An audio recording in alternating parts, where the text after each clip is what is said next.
Hi, Jamie. How you doing? My name is Courtney Chevalier. Before we get started, Hi. I have my 2-year-old here. I This is apologize, Ava. but I could not get a This is babysitter Ava. tonight. Yes, this is Ava. This- Okay, Ava, go over there. Okay, so I just read your discussion board post, and I really enjoyed it. Thank you so much for sharing.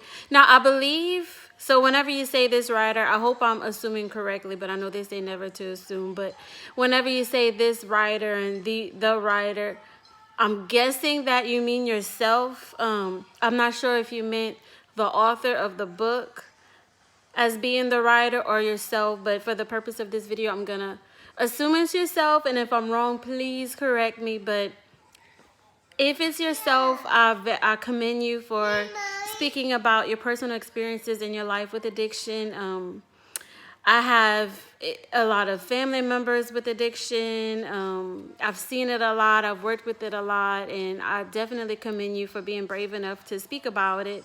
I know you said in here, too, that you've worked with addiction and co-occurring disorders. I, too, have experience with it. I've worked in intensive outpatient programs, partial hospitalization programs, and right now I contract with IOPs to do biopsychosocial assessments. So I do also have experiences with it, and I would love to hear some different things you do in group, or if you do assessments, what are some things you do in assessments? Because what I'm finding now is whenever I get to the part in the biopsychosocial that asks about the history of drugs they've used, some become very defensive, don't want to talk about it. I had one get angry and say it's none of my business. So I've gotten different responses from it, but I would love to hear from you. What are some ways that you do your biopsychosocial? Like, what are some ways you might help them to feel more comfortable with talking about their history? Maybe you have some more, maybe like open-ended questions or some more sensitive ways of asking them. I would love to hear that from you, because I'm just starting and doing the biopsychosocials with them. So I would love to hear about some ways to improve my assessment techniques with this population.